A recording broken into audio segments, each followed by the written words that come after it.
दोस्तों, राम राम। कैसे हैं आप सभी? आशा करते हैं कि आप सभी बढ़िया होंगे। और पहले तो जो हमारा वो पर्व आ रहा है, उसके लिए रक्षाबंधन की आप सभी को हार्दिक शुभकामनाएं। और ऊपर वाले से यही दुआ है कि आप सभी इस त्योहार को एंजॉय करें, और एंजॉय करने के साथ साथ में आप की जोड़ी भाई बहन की हमेशा बनी रहे।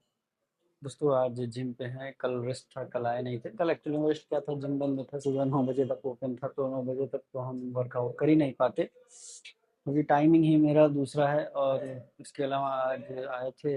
इस हफ्ते में हमने सिर्फ बैक किया था, जब जो जिस दिन हमने वीडियो डाली थी, और आज चेस्ट किया है। दोस्तों, जिम सही पूछिए तो जिम जाने वाले की लाइफ में ना बहुत सारी चीज़ों का एडवांटेज आ जाता है। बहुत सारी चीज़ें बदल भी जाती हैं उसके लिए। पहली चीज़ तो खान पान वगैरह हो गया। उसके अलावा तबीयत आदमी की तभी खराब मानी जाती है जब वो जिम नहीं जाता है। अगर उसको फीवर है या कुछ भी है और वो जिम जा रहा है, कभी कोई विश्वास नहीं करता कि इसकी तबीयत खराब है, इनकी तबीयत खराब है, क्योंकि जिम में आने के बाद लोगों को यही लगता है कि जिम जा रहे हैं तो मतलब इनकी तबीयत सही है कहीं ना कहीं। अगर जो जिम से रिलेटेड जो भी लोग होंगे, वो हमारी बातों को रिलेट कर पा रहे होंगे। और ये वाकई में ये मतलब सत्य बात है कि अगर हम जिम के गेट को जैसे प्रवेश करते हैं ना, वैसे आधी तबीयत तो हम लोगों की वैसे भी सही हो ही जाती है।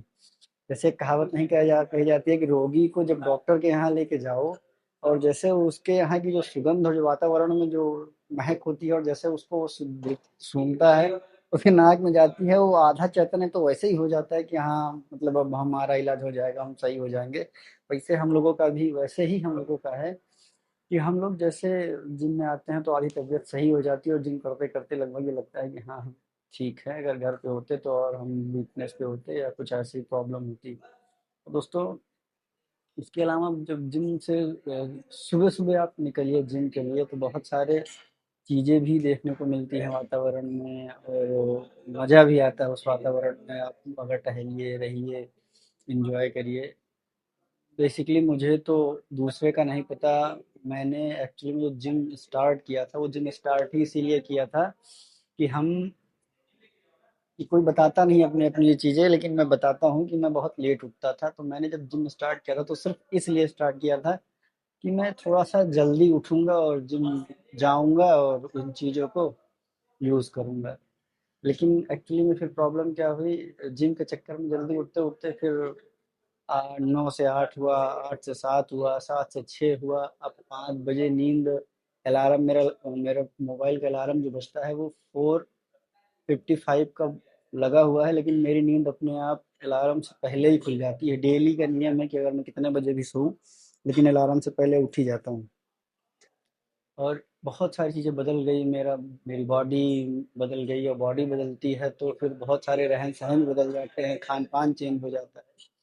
तो हमारे लिए तो ये बहुत ही, जो मेरा निर्णय था उस दिन, वो बहुत ही अच्छा था। और मेरे हेल्थ में भी बहुत इम्प्रूवमेंट हो गया है।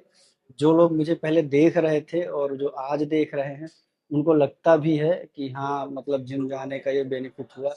लेकिन जब शुरू शुरू में आया तो ये लगता था कि सिर्फ फिट तो भाई पहले भी थे, पतले दुबले थे, तो ये लगता था कि थोड़ा सा मेंटेन हो जाएंगे, इसके अलावा नहीं। लेकिन जैसे जैसे बॉडी बनती है, आप उसमें रिलेट होते जाते हैं, तो एक्साइटमेंट और चाहत बढ़ती जाती है शरीर को लेके। जैसे जैसे आपके कपड़े में बदलाव आते हैं, पहनने के ढंग में। भाई जैसे हमारा सीधे से जो बॉडी 58 59 kg की थी, और वो जब 69 और 60 पे जाती है, 69 पे हो गया, 70 के आसपास जब वो बॉडी जाके होल्ड होती है, तो जो बॉडी में ब्रॉडपन आता है, जो बॉडी दिखती है खुल के, तो उसमें कपड़े के पहनने का भी अंदाज बदल जाता है। दोस्तों, मेरे लिए तो बहुत ही बेनिफिट था। हम तो यही सभी मैं बेसिकली पहले मैं ही यही कहा करता था कि जिम जाना बेकार है, कोई मतलब का नहीं है। लेकिन आज मैं उस चीज़ों के जस्ट अपोजिट बात करता हूँ कि जिम जरूर जाना चाहिए। अगर किसी भी बच्चे को अच्छी लत लगानी है तो आप जिम से रिलेट करा दीजिए। बस कोच आपका अच्छा होना चाहिए। तो सारी चीज़ें बच्चों की बदल जाती हैं, मेरी बदल गई हैं। रहन सहन और खान पान तो बेसिकली मेन होता है, खान पान बदलना और कंट्रोल करना। आज के समय पे जो सबसे चीज़ है, बड़ी चीज़ है, वो अपनी ज़ुबान पे कंट्रोल करना, और वो काफ़ी हद तक मैं ये बोलूँगा कि 90% मैंने अपने ज़ुबान पे कंट्रोल कर लिया है। बाकी देखते हैं आगे जैसे-जैसे कुछ होगा, मैं आपसे बातें करता रहूँगा और बताता रहूँगा। मिलते हैं आपसे नेक्स्ट वीडियो में, तब तक के लिए राम-राम। अपना ध्यान रखिए।